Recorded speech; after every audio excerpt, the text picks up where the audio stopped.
Bueno, hola, bien. Bueno, bienvenidas, bienvenidos a la conferencia de cierre. Muchas gracias a todos y todas por estar acá. Muchas gracias a USIP por la organización de este gran congreso y también por darme la oportunidad de presentar esta conferencia de cierre. Es un honor para mí presentar a Débora Yashar, una muy destacada académica que actualmente se desempeña como directora del Instituto Princeton para Estudios Internacionales y Regionales y ocupa la cátedra Donald Stokes de Asuntos Públicos e Internacionales en la Universidad de Princeton.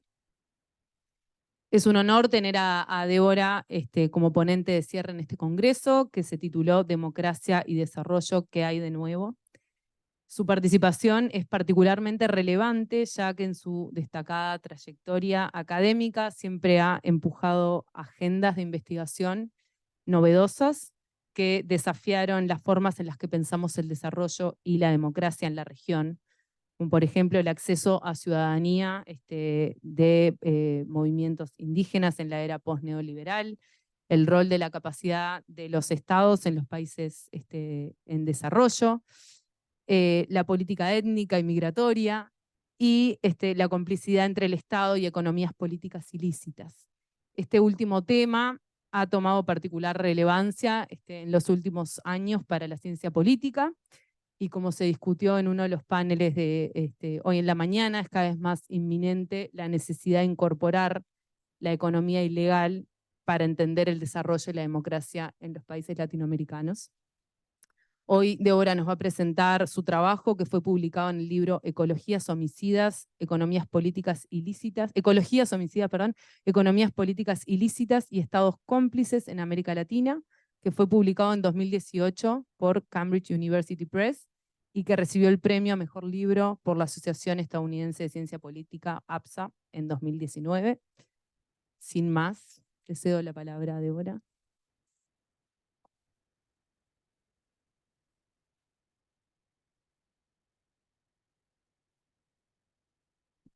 Bueno, gracias por la invitación. ¿Se puede oír? Okay.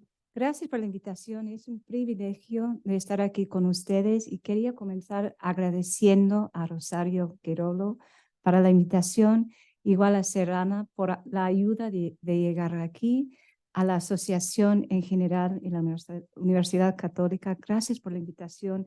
Es un honor de estar aquí. Vivimos en un momento de incertidumbre global, con desafíos existenciales. Tenemos muchas preocupaciones: el clima y nuestro planeta, el salud, pensamos de COVID, las guerras, Ucrania y Gaza como ejemplos, el nacionalismo y racismo, la democracia y el populismo y la violencia generalizada. Hoy voy a enfocar sobre este último desafío, la violencia en la región. Mi ponencia está basada en mi libro, como había mencionado Inés, que se llama Ecologías homicidas. Comienzo mi charla con esta foto. Es una foto tomada por Fernando Brito. Es un fotógrafo mexicano muy interesante y esta foto se llama Tus pasos se perdieron con el pasaje. Se ve un paisaje bello con muchos colores. Sin embargo, si miras de cerca, es inquietante. De hecho, es brutal porque hay un cuerpo, un cadáver en el río como si fuera madera natural. El foto para mí es sintomático de una realidad violenta en gran parte de la región, una violencia que de hecho forma parte de la vida diaria en muchas partes de la región, en los autobuses, en las esquinas de barrios, en puertos, en cárceles, etc. Tan cotidiana que a veces los cuerpos desaparecen por hecho o por metáforo, mezclado con o escondido en el paisaje. Entonces, el plan de hoy es una ponencia de 4 partes. Disculpe, ustedes no pueden verme, pero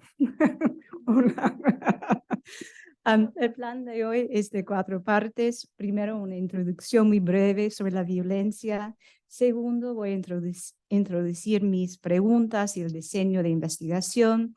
La tercera parte es la parte más larga, una elaboración de la explicación, y voy a terminar con reflexiones finales de agendas intelectuales. Bueno, entonces comenzamos con la violencia, con una descripción general de la violencia que se da en la región. Ya sabemos, ya hemos hablado de esto hoy en el panel a las 11:30. Sabemos que con el proceso de democratización, la violencia estatal ha bajado. Afortunadamente, sí. Los militares regresaron a los cuarteles por la mayor parte. Hay una reducción de los abusos de derechos humanos en gran parte, y aún hay comisiones o han sido comisiones de verdad y juicios. Sin embargo, como saben, la violencia sigue siendo un problema en las democracias en la tercera ola, con tasas de homicidios que son extremadamente altas. Ya les muestro cosas que ya saben, pero comparando las regiones en 2017, por ejemplo, las figuras vienen de la ONU, las cifras de homicidios de América Latina son los más altos del mundo, sean números absolutos como esta figura a la izquierda, o figuras que están basadas en las tasas de homicidios, como se ve en la figura a la derecha. Claro, los homicidios no son iguales por toda la región, hay una variación a lo largo de 20 años, entonces les muestro los datos aquí de 1995 a 2014. Aquí se puede ver El Salvador y abajo del Salvador, Colombia son los más altos en estos años, pero se nota una variación entre todo el mundo, incluso dentro de los países de Centroamérica. Entonces les muestro El Salvador, Guatemala, Nicaragua, tienen tasas bastante diferentes a través de estos años. En mi trabajo, la motivación era de entender este surgimiento de violencia en algunos países durante la tercera ola de democracia. Entonces, dos preguntas. A ver. Dos preguntas en general. Primero, ¿por qué la violencia homicida alcanzó niveles tan dramáticamente altos en la tercera ola de democracia en América Latina, aunque han bajado la violencia estatal? Y sobre todo estoy mirando los años 95 a 2015 o 2014, y por qué hay una variación nacional en lo mismo a través del tiempo entre países y al nivel subnacional. El enfoque más que todo está basado en los homicidios, o sea, no toda la violencia en la región, pero más que todo los homicidios en este periodo, aunque la violencia surge de otras formas también. Y la definición que estoy utilizando viene de la ONU. Homicidios refiere a la toma intencional y ilegal de otra vida, consistente, como dije, con la definición de la ONU. Analicé más que todo la tercera ola en los 90 hasta 2015 y utilicé fuentes y datos presentados por PAU, por la ONU y otras. Cuando digo ecologías homicidas, una frase un poco ambigua, refiero a las geografías o espacios en los que ha habido una alta probabilidad o alta propensidad al uso de la violencia.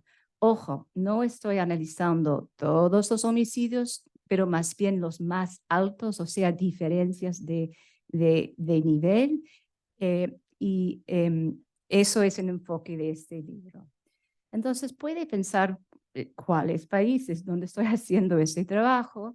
Y de hecho, el esfuerzo es de hacerlo a través de varios niveles, mirando la región en general, mirando algunos países en que hay variación y mirando el nivel subnacional. Entonces, para comenzar con esta parte, yo traté de ver, eso fue decisiones difíciles, pero traté de ver la región en general en estos años, pensando en si hay una estabilidad de violencia, o sea, si es alta, si queda alta, si es baja, si queda baja, si hay mucha variación. eso es más inestabilidad, pero también de ver las diferencias que hay.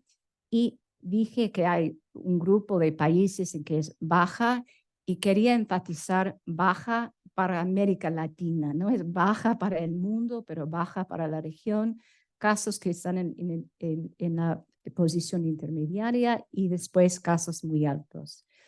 Aquí son los países diferentes, pero yo quería pensar de varias cosas. Primero, muchas veces pueden pensar que la violencia se da más alto en países en que hay guerras civiles. Entonces, aquí son los países en rojo que han tenido, guerras civiles. Se nota que muchos de estos están en Centroamérica, entonces comencé a pensar cuáles son los países en Centroamérica. Otra vez se puede ver que hay unos que tienen guerras civiles, otros que no, pero hay una variación entre ellos. Y decidí para el caso Small N Analysis, más que todo, de enfocar sobre El Salvador y Guatemala, que en este entonces tenían los niveles más altos en la región, pensando en tasas de homicidios, y Nicaragua, que en este momento fue un paradoja, ¿no? Que tenían tasas de homicidios mucho más bajo que otras partes de la región. Entonces, la parte de comparación es más que todo en esos tres, pero dentro de esos tres también hay una variación subnacional.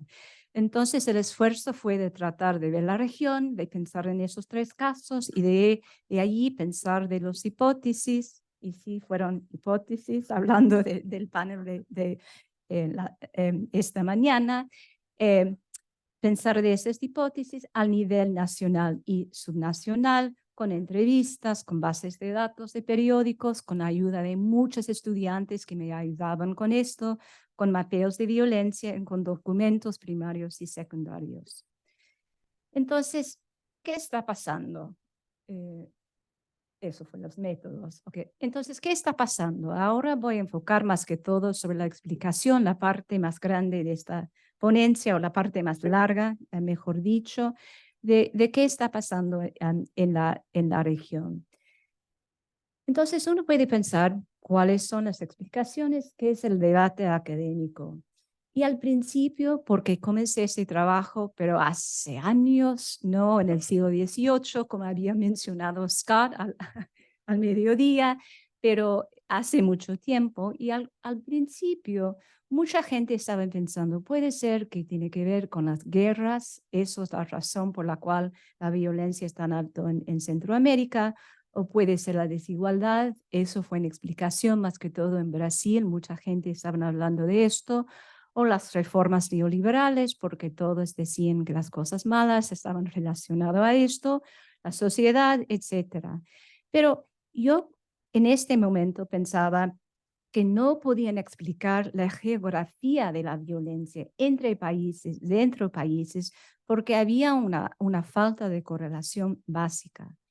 Entonces, por mi parte, comencé a pensar de otras explicaciones que en este momento fue inspirada por un trío de gente, Gambetta, que fue muy interesada en las economías ilícitas y la relación con el Estado, Tilly, que escribió sobre muchas cosas, pero en este caso la formación del Estado y su relación con violencia, y Calivas, como habías mencionado Inés en su trabajo también, que fue enfocado sobre las organizaciones y la competencia territorial. De hecho, para mí eso fue una influencia muy importante. Entonces comencé a pensar a nivel macro lo que estaba pensando con esta formación intelectual. Y de hecho, desde este mundo hay mucha gente que han entrado en este trabajo, incluso gente que están trabajando en la literatura. ¿Qué está pasando? Disculpen. Estoy tocando, pero sin ver lo que estoy haciendo. Ok, ahora mi trabajo forma parte de una literatura importante sobre seguridad pública y economías ilícitas, que ahora incluye mucha gente, en este momento no tantos, como Andreas, Cruz, Dahmer, Durán Martínez, Feldman, Freuling, Lessing, Magaloni, Trejo y Del y toda la gente del panel de hoy. Entonces, ¿qué es mi explicación o qué estoy diciendo en el libro? Para mí, en breve, y la parte más breve es esto, en los enclaves ilícitos, la competencia entre organizaciones está impulsando los altos niveles de violencia en la región. Para mí, eso es la parte simple, de hecho, la parte más fácil de decir. Pero de hecho, eso deja para analizar cosas importantes. ¿Cuál economía ilícita es lo más importante? Para mí, la parte en que hay ganancia alta basado sobre control territorial, eso es fundamental porque la economía ilícita no todo está basado en el territorio. Entonces, primero, la expansión de la economía ilícita basado en esto, en alta ganancia sobre el control territorial. Segundo, ¿dónde crece la economía ilícita? Puede crecer en muchas partes, teóricamente, pero yo creo que eso tiene mucho que ver con los estados y en particular en los lugares en que hay estados débiles o cómplices, eso da un espacio para el crecimiento de esta economía. Y tercero, como habíamos hablado hoy por la mañana, pero ¿por qué la violencia? Porque las organizaciones no siempre utilizan la violencia y para mí la tercera parte es esto, la competencia entre organizaciones para controlar el territorio. Entonces, la próxima slide, voy a dar esta explicación, casi no se puede leerlo, pero voy a elaborar en tres partes. Primero, hay una expansión de la economía ilícita que es tremenda en las últimas décadas. Muchos tipos de productos son importantes, pero de mi punto de vista, la expansión de cocaína ha sido uno de los productos más lucrativos y más violentas en la región. Entonces, sí, una expansión en general, pero cocaína en particular y más que todo el tránsito y comercio. Ahora, eso tiene una historia muy interesante. Juan Pablo había mencionado Gutenberg en su trabajo. Paul Gutenberg, un historiador, ha trabajado este asunto hace muchos años. No es nuevo, el mercado de hecho es antiguo, pero comienza a despegar en los años 60 y 70 con un crecimiento importante en la década de 80. La producción puede fluctuar, pero en general aumenta a través de estas décadas. Quería enfatizar no solamente la expansión de esta economía, pero las ganancias para cocaína son tremendas. El valor de flujo de cocaína en América del Sur rivaliza, voy a decirlo otra vez, rivaliza las economías legítimas de las naciones por las que pasan. Eso fue de 2007 de la ONU. El valor Cocaine Retail Sales, el valor de las ventas minoristas mundiales de cocaína seguía siendo superior al PIB de 123 de los 184 países. Eso también es increíble. O sea, la economía no es con solamente alta ganancia, pero es una economía enorme desde producción hacia el tránsito, hacia la venta o microtráfico en países diferentes. Yo quería decir, cuando estamos hablando del alto nivel de violencia, tenemos que pensar no tanto en la producción, no tanto en la venta, pero más que todo en la cadena de suministro enfocada sobre el tránsito de esta droga. ¿Por qué estoy diciendo esto? Tendría que mostrarle esto antes. Repasamos ahora la estructura de precios por 1 kilo de cocaína. Aquí estoy tomando datos de Kiefer, que está basado en Smith, pero también se encuentran estas figuras en otras partes, incluso en el trabajo de Bergman. Anote en azul, mirando este slide. La cocaína pasa de los Andes, digamos aquí, dice Perú, pero podría ser Colombia, Bolivia. Comienza en Perú, pasa a otros países, finalmente en este slide, hacia los Estados Unidos, en Miami y Chicago. Entonces, esa es la ruta de un lugar al otro. Pero anote lo que está pasando en rojo. Si uno nota el aumento del precio y el número de actores que están involucrados en estos pasos diferentes, ¿qué se puede aprender? La ganancia más alta, más lucrativo, no está en la producción y venta, como había mencionado, pero está en el medio, en el tránsito, trade and transit de este producto. La producción y distribución es un proceso muy fragmentado, con mucha gente a los dos niveles que están involucrados, produciendo, vendiendo, y con una margen de ganancia, sí, pero más baja de lo que pasa en el medio de la cadena. Pero si uno mira el comercio y el tránsito, aquí se puede ver lo que Reuters ha llamado, en español creo que sería reloj de arena. Un reloj de arena es un punto similar a lo que dice Kiefer, y uno nota que la ganancia sube 17 veces entre Colombia y Miami. O sea, eso es enorme. Y hay pocas organizaciones que están metidas en el tránsito.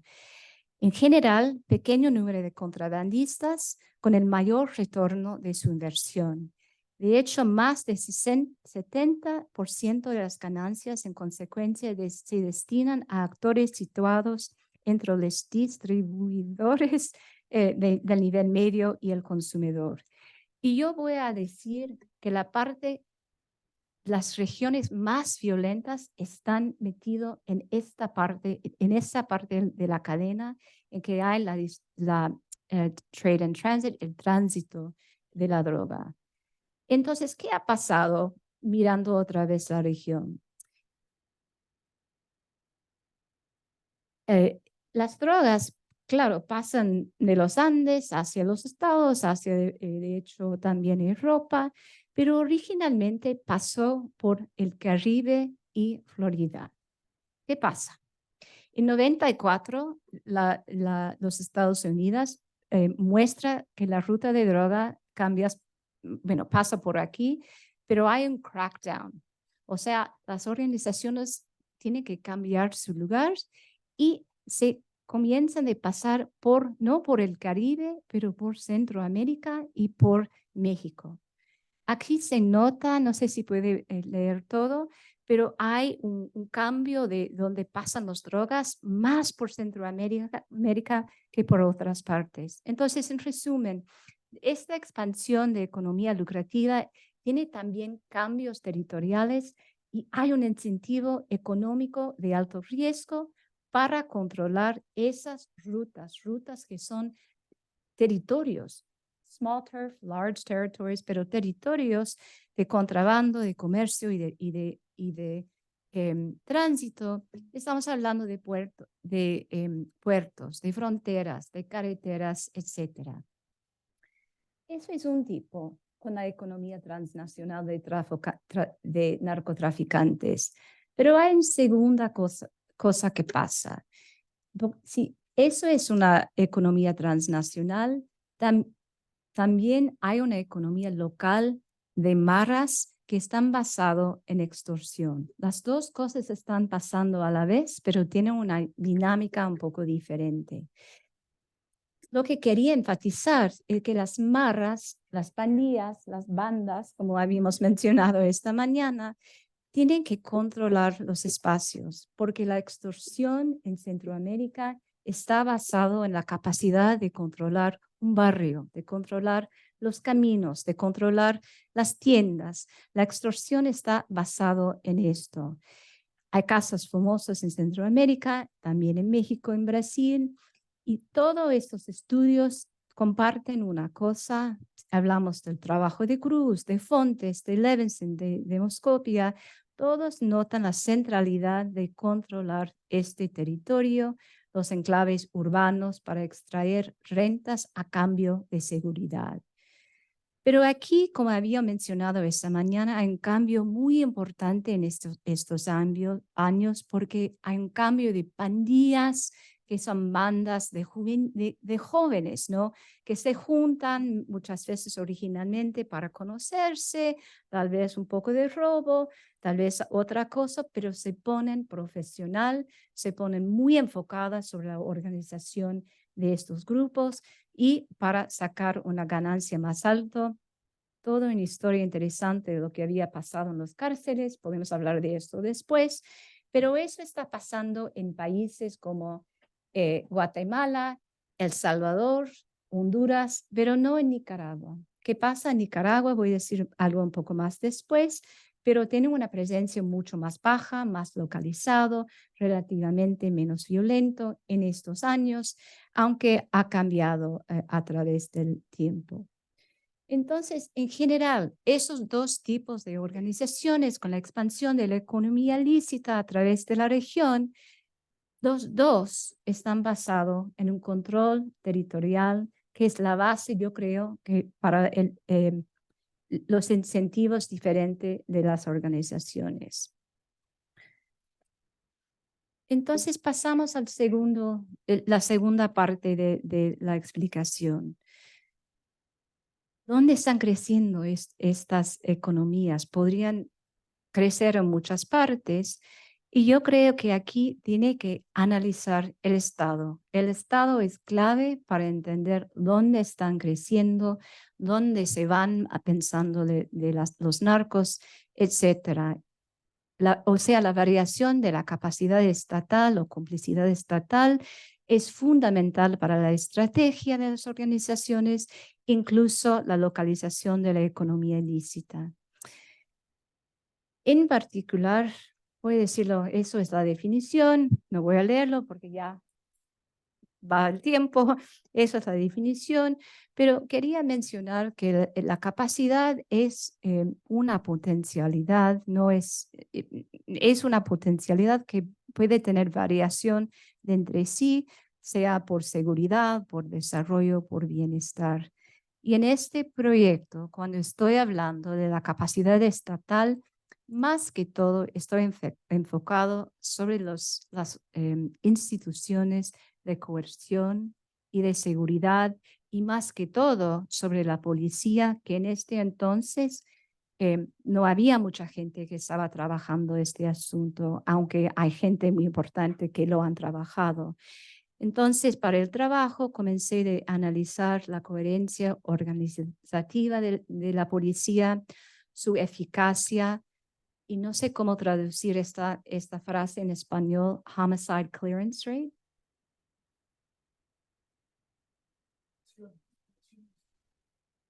Resolución de homicidios, pero de hecho es solamente de identificar una persona sospechosa de hacer el homicidio, no de condenar. Pero de ver la eficacia de esto, la resolución, pero también las cadenas, de ver el alcance territorial y de ver las percepciones de la población en general. ¿Por qué es importante? Yo creo que la capacidad del Estado es sumamente clave porque afectan, como dije, las estrategias de las organizaciones, los narcos, las maras, otra gente en el Estado, a medida que consideran dónde se van, o sea, la geografía de su trabajo y cómo van a operar si se pueden expandirse. Donde el Estado está ausente o es incapaz, las organizaciones ilícitas pueden tratar de establecer no solamente una presencia, pero una hegemonía sobre esta región. Pueden desarrollar incluso un papel paraestatal. O sea, eso es lo que querían hacer. Control del territorio, tener un control de hegemonía, y se pueden hacer esto donde el Estado es débil o cómplice. Donde el Estado es débil o cómplice, también pueden evitar el Estado, pero de vez en cuando también pueden hacer acuerdos con el Estado. Entonces, la hegemonía muchas veces es de hacerlo solo, pero cuando hablamos de un acuerdo, como había mencionado Gambetta, Tilly, Calivas, Snyder, Durán Martínez y otros, están hablando de la capacidad de hacer un acuerdo, un acto de colusión con el Estado. Entonces, claro, la capacidad del Estado afecta a las organizaciones, pueden ser un factor push, o sea, de evitar el Estado, pero puede ser un factor pull de atraer las organizaciones cuando están débiles. Entonces, en los dos casos, en el libro, no voy a decirlo aquí, trato de ver la forma en que las organizaciones están pensando cómo van a evitar algunos lugares, donde sería preferible de crear un control territorial, etcétera. Eso está pasando con los narcos, está pasando con las maras, y aquí hay un esquemático de lo que está pasando. ¿Qué está pasando con los tres casos que había mencionado? Centroamérica, con altos niveles de violencia en El Salvador y Guatemala, y más bajo en estos años en Nicaragua. El libro contrasta estos casos con datos granulares, trato de hacer todo un proceso, no voy a hacer esto aquí porque no me da tiempo, pero el trabajo está enfocado no solamente en el hecho de que el Estado fue más débil en los dos países, Guatemala y El Salvador, que en Nicaragua, cuando estamos hablando en este momento de la policía en general. Es irónico, voy a regresar a este punto. Y más que todo, yo decidí de analizar por qué los estados son tan débiles en Guatemala y El Salvador, pero qué había pasado en Nicaragua, que surgió en 79 y después, más que todo, en 90, con una instituciones de coerción más fuerte. Yo creo que eso tiene que ver con lo que había pasado en la transición, las transiciones en los dos, porque antes de las transiciones compartían un estado débil y un estado débil hablando de la policía en general. Pero cuando hay la transición a democracia en Guatemala y El Salvador al principio, no hay un cambio fundamental de las instituciones del Estado. De hecho, hay una continuidad de la policía. Le doy ejemplo. En Guatemala, centrándose más que todo en la policía, después de los acuerdos de paz y después del proceso de democratización, los homicide clearance rates, ¿qué fue? Eso, fueron tan bajos que los datos dicen 7% de los casos tenían fue el homicide clearance rate, y las tasas de condenas fueron 6%. O sea, muy bajo, pero no muy bajo, pero extremadamente bajo, ¿no? Además, las instituciones son conocidas, como había mencionado Scott, como muy corruptos, poco profesional, con alta rotación de jefes de policía, mucha continuidad de personal al principio y una falta de capacidad comúnmente notada en la prensa, en los informes incluso por los agentes de la policía. Una persona de la policía había mencionado que es impotente en la lucha contra el crimen. Eso fue el director de la policía que había dicho esto. O sea, una falta de capacidad y una falta de presencia estatal a través del Estado. Puedo decir muchas cosas sobre la policía, con las cortes, con el cárcel, y de hecho Giammattei tenía control sobre los cárceles antes de ponerse como presidente.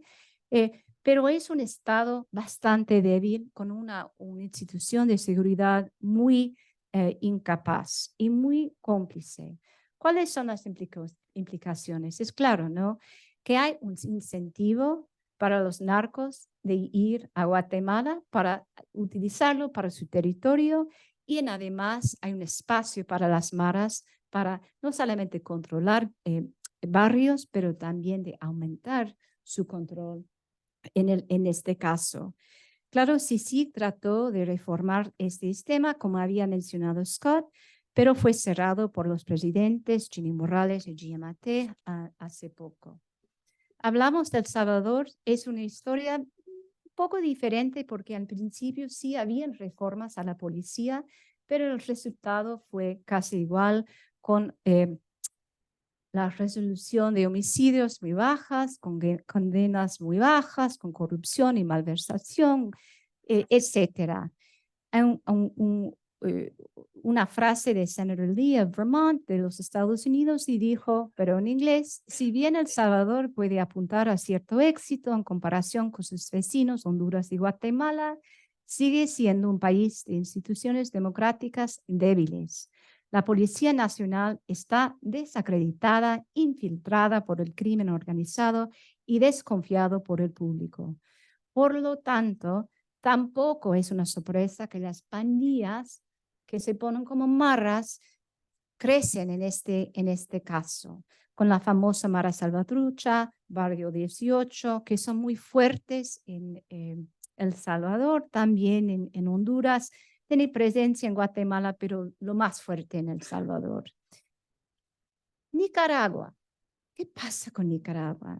Es una historia tan interesante, tiene que pensar en 79, 90, no en este año, porque fue otro momento.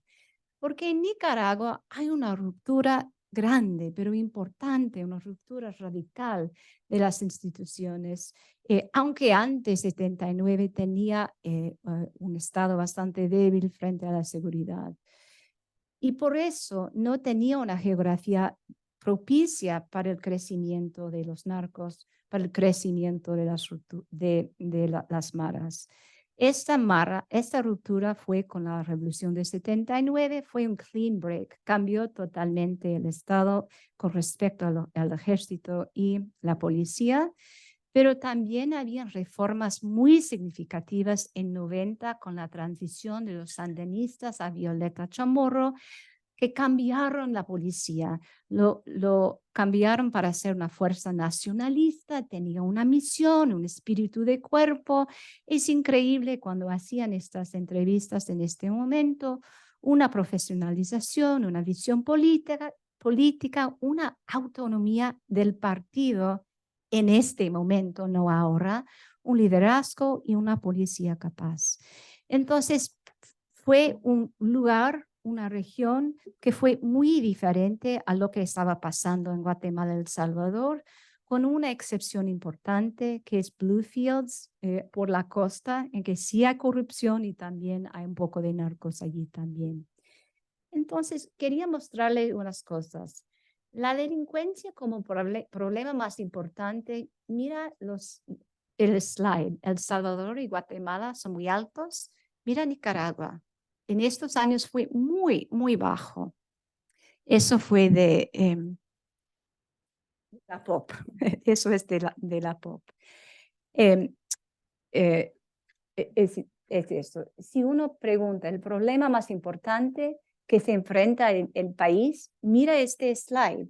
Nicaragua, el crimen es muy bajo en estos años. Están más preocupados por el desempleo, pero mira lo que está pasando en Panamá, en El Salvador, en Costa Rica, en Guatemala, en Honduras. Fue un lugar totalmente distinto. Mira esto. ¿Cree que la policía está involucrada en el crimen en estos años? Aquí está Nicaragua. Aquí está Chile. Aquí está Uruguay.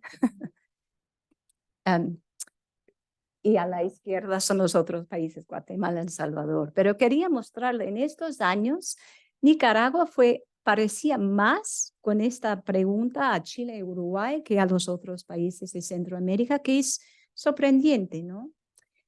Pero entonces, en general, estoy solamente diciendo que la concentración de los narcos y las maras están en el triángulo norte del Guatemala, El Salvador y Honduras, no tanto en Nicaragua, en que hay homicidios mucho más bajos. Entonces, vamos, ¿cuánto tiempo me queda? ¿0 minutos? Oh, ok. Entonces, quería enfocar sobre la tercera punto. ¿10? Ok, perfecto.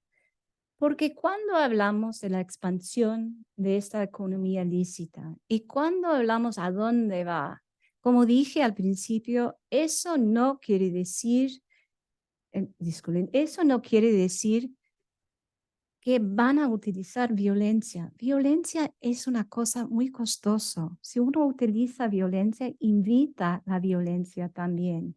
Entonces, el mejor escenario, según Gambetta y otros, es de establecer la hegemonía, como había mencionado, sobre este territorio, incluso de jugar un papel paraestatal. Entonces, hay amenazas, pero de vez en cuando hay también un esfuerzo de pensar del bienestar, entre comillas, ¿no? Pero es un rol paraestatal. El segundo escenario sería la colusión y pacto, y como dije, la violencia es tal vez el escenario menos preferido porque invita una violencia. Entonces, ¿qué está pasando entonces? Si estoy diciendo que están ahí, pero la preferencia no sería de utilizar violencia, yo creo que aquí hay mucho acuerdo en la literatura que había mencionado, es que cuando hay competencia entre organizaciones en territorios específicos, es en estos lugares en que hay la violencia más alta. Entonces, ¿cuál es la evidencia de esto? Voy a dar algo muy esquemático, pero para darles unos ejemplos. Aquí son dos mapas de Guatemala con grupos territoriales a la izquierda, con tasa de homicidios a la derecha. Aunque hay una dominación a la izquierda de algunos grupos, esos lugares son los territorios en que también hay mucha competición entre grupos diferentes. La geografía de Guatemala, dijo una persona, pensando más que todo del Petén, la parte de arriba, dijo que es un condominio para el crimen organizado, competencia para controlar las rutas comerciales. Si pensamos El Salvador, eso no es, bueno, la otra no fue bonita, pero eso es menos bonita, pero en El Salvador lo interesante es que los homicidios están pasando más que todo en puertos y fronteras en que hay mucha competencia. Igual con las pandillas que se ponen como maras en las ciudades, en las rutas de transporte, en las cárceles en que hay competencia. Esos son los lugares subnacionales en que la violencia es muy alta. Quería mencionar un momento histórico, lo que se llama el natural experiment, pero es un momento histórico. Es que en El Salvador, en 2012 y 2014, tenían una trojera. Fue muy controversial, pero una trojera entre las maras y el Estado. Mira lo que había pasado. O sea, ha bajado muchísimo y después de la trojera, cuando se termina, se sube otra vez. Eso es un ejemplo de la competencia que se puede dar y cuando hay una colusión, un acuerdo, no es que la economía lícita desaparece, es que hay un acuerdo para dividir cómo van a funcionar. Tal vez la misma cosa está pasando ahora en El Salvador con un acuerdo entre el presidente, expresidente de El Salvador y los homicidios. Un momento. En Nicaragua,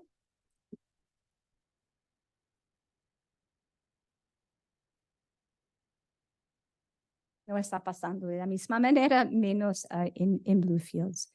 Entonces, quería terminar con unas reflexiones pensando en lo que está pasando ahora y con unas reflexiones en general para nosotros.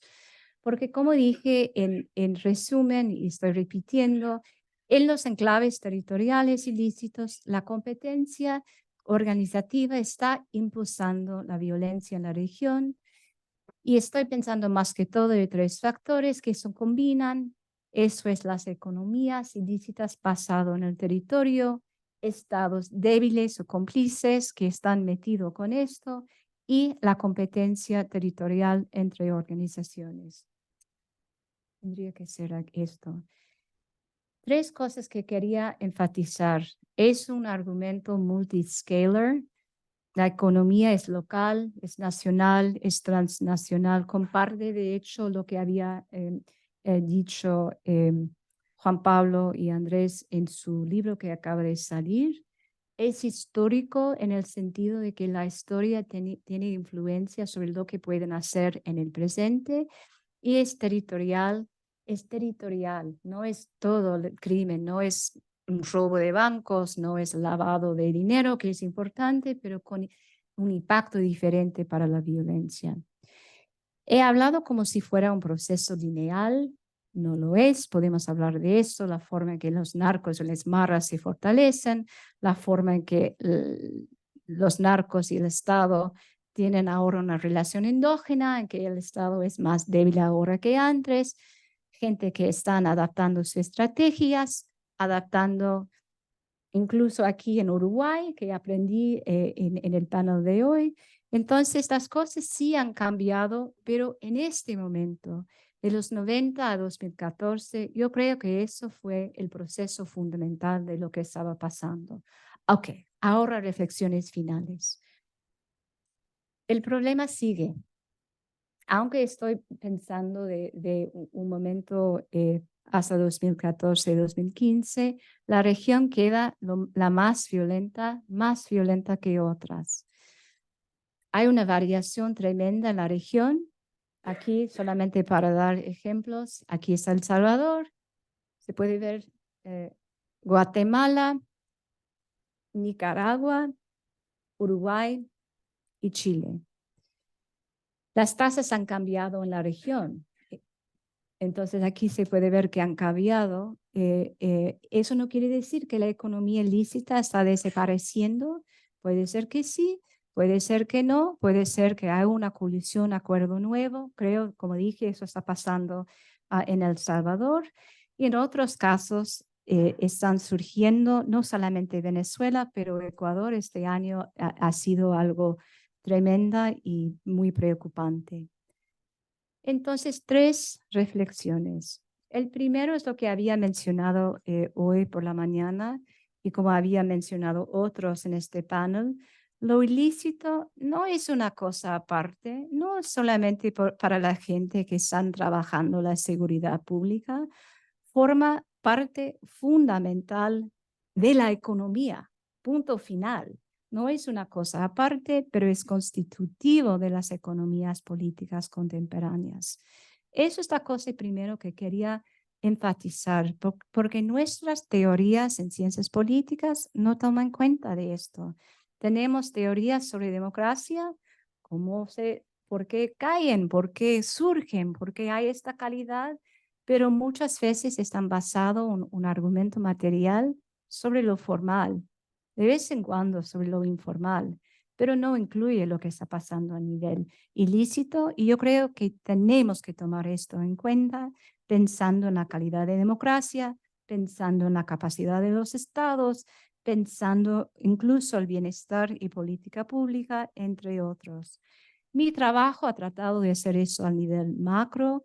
Hay mucha gente, incluso hoy por la mañana, que están haciendo un trabajo mucho más micro, y eso es una cosa tremenda y estoy aprendiendo mucho de ustedes. La segunda reflexión. Es evidente, la capacidad del Estado es clave. En este asunto es clave, pero no es dado la capacidad entre países, entre países, pero incluso dentro de países, porque el estado de seguridad puede ser fuerte, digamos Nicaragua en este entonces, pero las otras partes del estado pueden ser muy débiles. Entonces no es sí o no, fuerte o débil, pero tenemos que pensar en las instituciones diferentes, en la forma en que se influyen.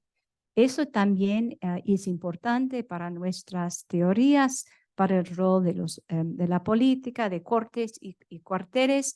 Y hay mucha gente que ya estaban haciendo ese trabajo anteriormente, Freudling, Dahmer, Unger, González ahora, pero yo creo que las ciencias políticas en general tienen que tomarse en cuenta de la forma en que las instituciones de seguridad forman parte nacionalmente del Estado a nivel nacional y subnacional. Es necesario para nuestro trabajo, es necesario y tiene implicaciones para la ciudadanía, es un trabajo y una tarea histórica, es una tarea normativa, pero también es un trabajo en que las cosas cambian. Y aquí quería terminar con mi tercera y última reflexión, y eso tiene que ver con los desafíos democráticos. A medida que quedamos atrapados en las cuestiones teóricas centrales de la economía política, recordemos el desafío normativo para millones de personas que han tenido desgracia de vivir en ecologías homicidas. Y aquí quería mostrarle algunas cosas que coinciden con lo que había mencionado Scott anteriormente. Primero, la confianza en democracia, según la POP, ha bajado. No estoy diciendo que tiene que ver totalmente con la violencia, pero sí ha bajado porque las democracias no pueden dar una respuesta que están controlando la violencia que se da. Hay una correlación entre apoyo para democracia y índice de democracia electoral. Eso viene de Vidam. No se puede verlo, pero hay una relación y quería enfocar un poco más sobre eso. Hay también retrocesos democráticos y autorización en la región. Como había mencionado Scott, although utilizó otra palabra, no democratic backsliding, ha sido un backsliding en la región con el surgimiento de populismos antidemocráticos. Algunos de estos se ponen en autoritarismo. Eso es un desafío y una preocupación muy fuerte a nivel global. Pensando en El Salvador y Guatemala en particular, como había mencionado Scott, también ha sido un retroceso muy fuerte en la región. Podemos pensar solamente en lo que había hecho Bukele en el momento actual, no solamente pensando de controlar la violencia, pero un retroceso democrático, como había mencionado Scott, tal vez no es democracia ahora, es un proceso de autorización muy importante en la región. Guatemala igual, pero tengo una pregunta aquí porque no sabemos lo que va a pasar con Arévalo y acabo de recordarme que se nació aquí en Uruguay, ¿no? Ok, entonces no sabemos lo que va a pasar con Arévalo, ganó la presidencia, pero a saber, ¿no? Si pueden asumir en enero lo que está pasando. Entonces es muy preocupante lo que está pasando en los mismos países en que la violencia ha sido tan alta. Y con Nicaragua yo pinté un análisis muy optimista de lo que está pasando en Nicaragua y quería terminar con algo mucho más pesimista. ¿Por qué? Porque es cierto que la policía en este entonces fue fuerte. Es cierto que había jugado un rol de prevención, de trabajar con las comunidades, de tratar de trabajar con los jóvenes para prevenir una entrada en las maras o las pandillas en Nicaragua. Eso fue antes. Y no tenemos que perder que eso había pasado dentro de este gobierno. Pero desde 2014 hasta 2017 en particular, había un esfuerzo de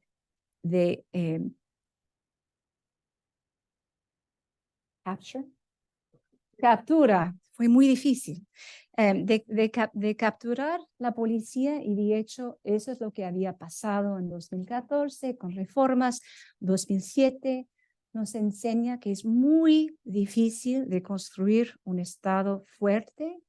Tal vez no es tan difícil de destruirlo. Para mí eso es un problema normativo, pero también para nosotros como politólogos es también una cuestión teórico de cómo se puede formar estados fuertes y mantenerlos, no solamente para el bienestar, pero también para la seguridad.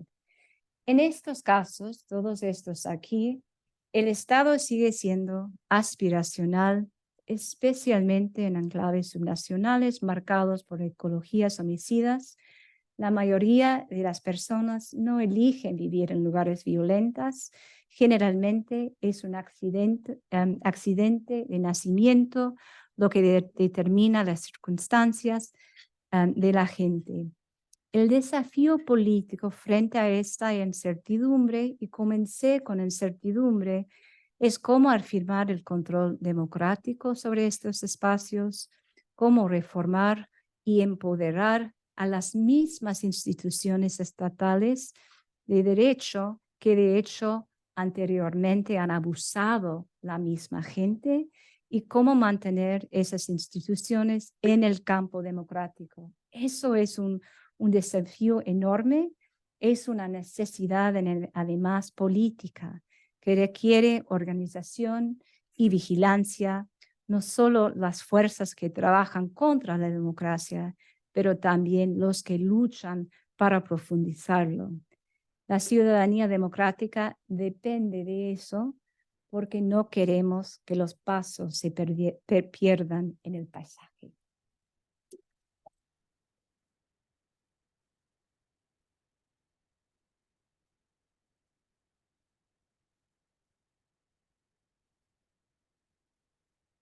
Bueno, muchas gracias, Débora, y abrimos ahora un espacio para preguntas.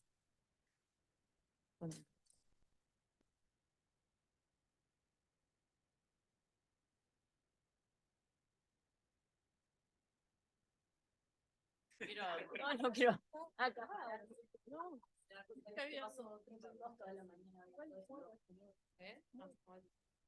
Débora, muchas gracias. Qué deprimente todo.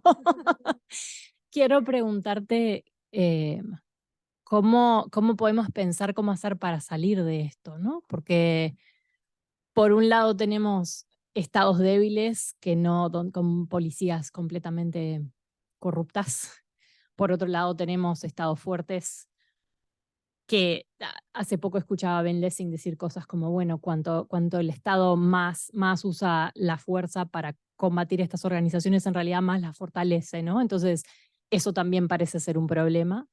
Por otro lado, quizás no es lo mismo, ¿no? Cuando estamos pensando en resolver este problema, no es lo mismo los Pablo Escobar del mundo o los Félix Gallardo del mundo que las bandas que estudiamos con Inés y Verónica, ¿no? Que parecería que como que uno necesita incluso soluciones diferenciadas dentro de un mismo país, ¿no?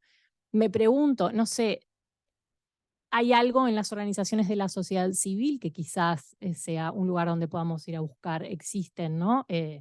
No sé, pastores evangélicos, está este libro Homies and Hermanos que habla, ¿no? Del rol de la iglesia evangélica como una vía de salida para los miembros de pandillas, no sé, otro tipo de respuestas comunitarias, ¿no? Si no es, también podríamos hablar como para volver a citar nuestro trabajo, ¿no?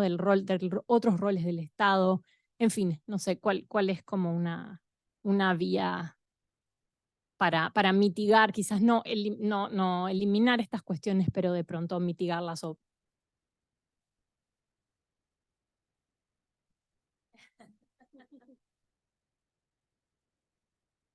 ¿Sí? Dije esto en inglés, I wish I knew.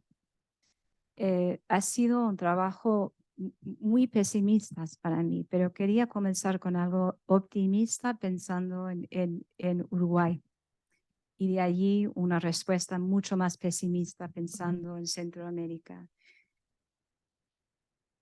Todos ustedes hoy por la mañana habían mencionado que hay un estado fuerte. Puede ser que no es presente, puede ser que las bandas están creciendo, y eso abre un espacio, como habías mencionado, para la comunidad civil de trabajar con las bandas. El caso de Nicaragua en este asunto es interesante porque en este momento la policía sandinista, después nacional, trabajó con las comunidades para trabajar con los jóvenes, para hacer trabajos preventivos.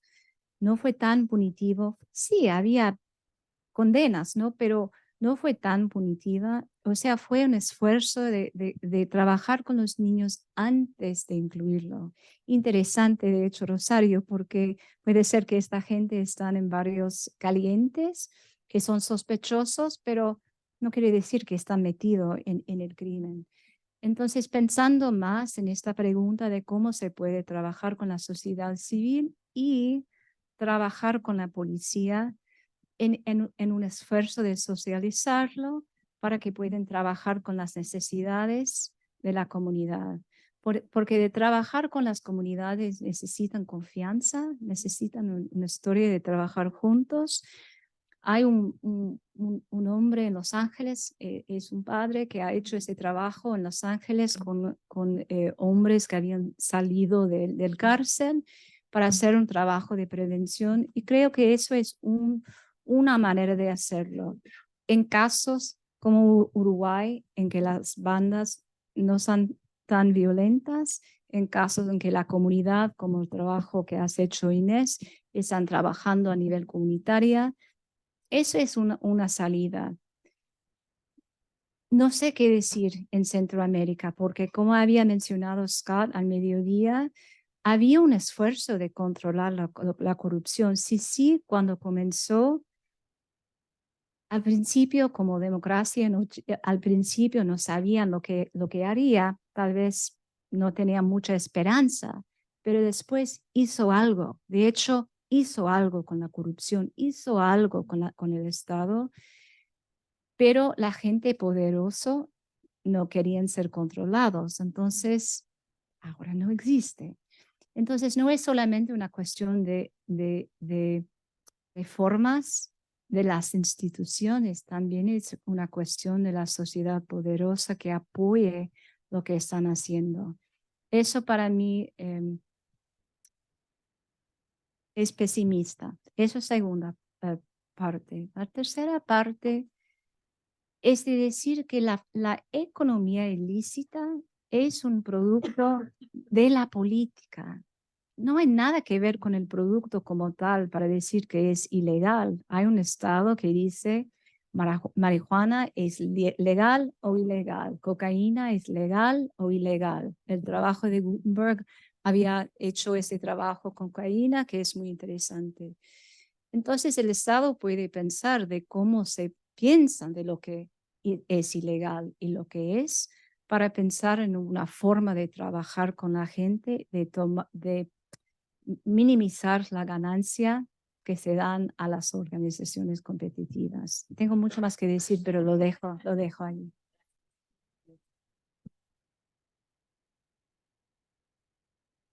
¿Alguna otra pregunta?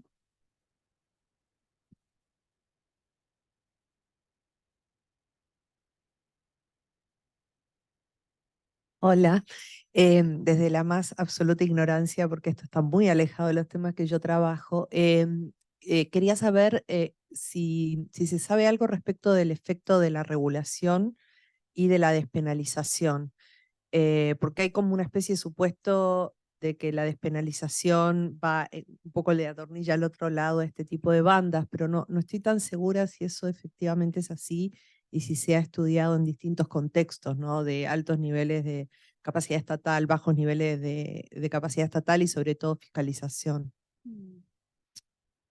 Eso es una buena pregunta. No sé si tengo una respuesta adecuada, pero voy a responder de todos modos. Yo creo que lo interesante, no creo que quería decir esto, pero lo interesante es que en algunas partes fue un esfuerzo de controlar las organizaciones ilícitas y la violencia con una respuesta de mano dura. Eso es no lo que estás diciendo, pero con mano dura. Y en el caso de los países centroamericanos, tomaron mucha gente de la calle, no importaba si tenían información sobre delitos o no, tomaron mucha gente, los echaron en los cárceles. ¿Y qué pasa? O sea, un esfuerzo de regular, no es lo que quieres decir, pero un esfuerzo de tomar a la gente y echarlos en los cárceles. Y como había mencionado Lucía, ¿qué pasa?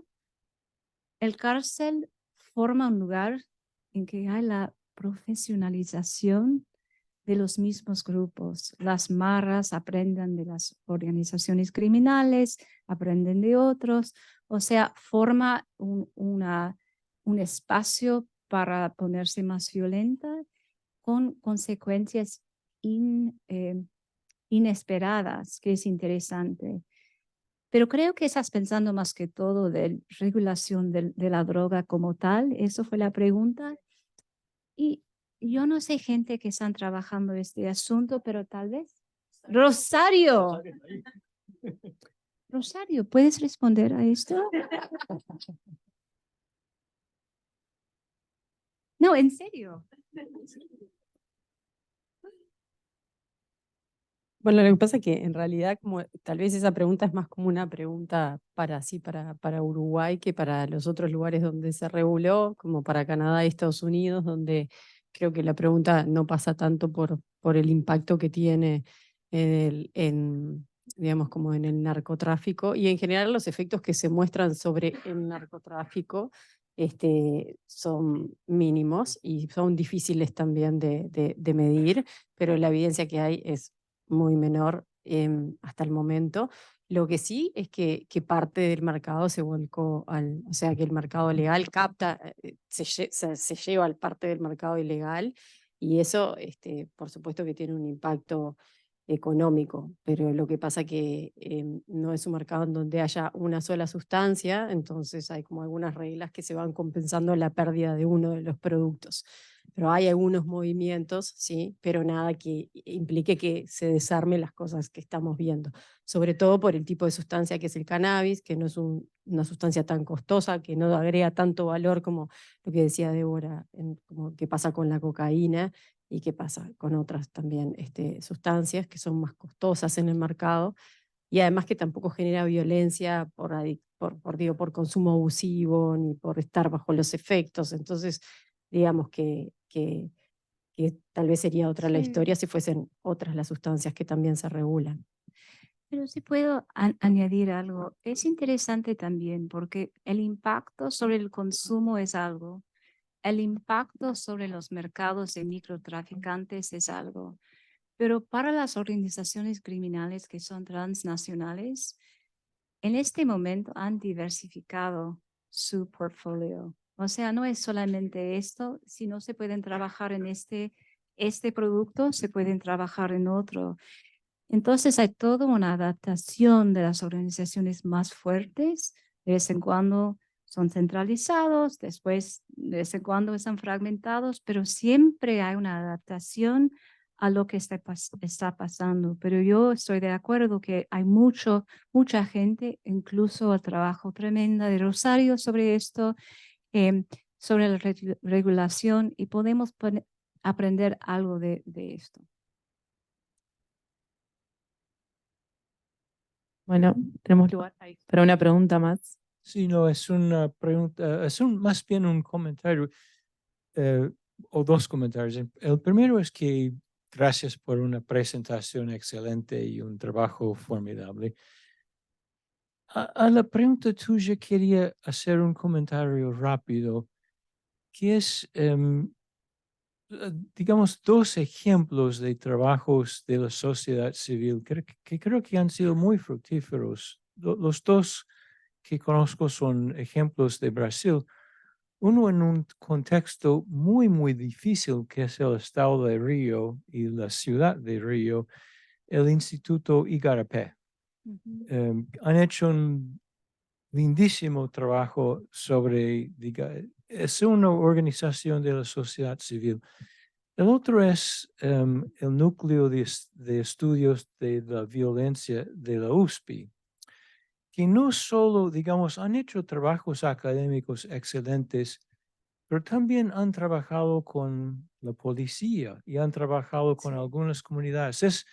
Es un esfuerzo muy innovador de vincular, digamos, Estado, policía, comunidades, y evidentemente sería un error grosero atribuir la bajada enorme de homicidios en el estado de Sao Paulo al esfuerzo del núcleo de estudios de la violencia.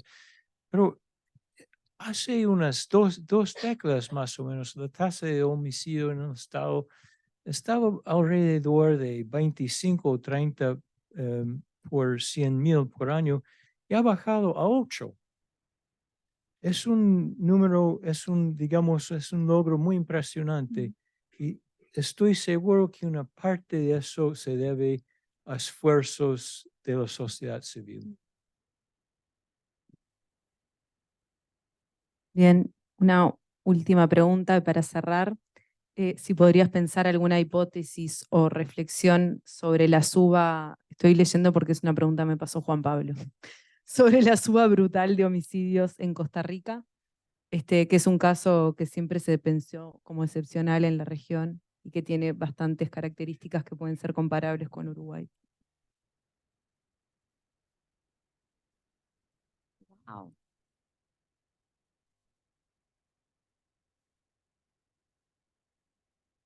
Hipótesis, no argumentos, ideas. He pasado mucho en este proceso endógena que se da en la región. Entonces, si pensamos en los años que estoy trabajando, Costa Rica es mucho más fuerte que los otros países que estoy trabajando en este libro. Pero eso no quiere decir que no hay un proceso endógeno en que las organizaciones diferentes están pasando a la frontera y afectando a algunos policías o afectando a algunas otras gente en el Estado.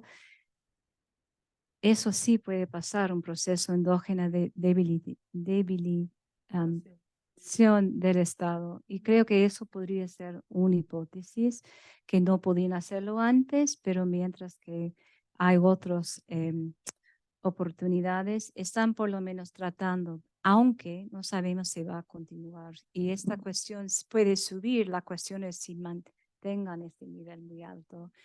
Yo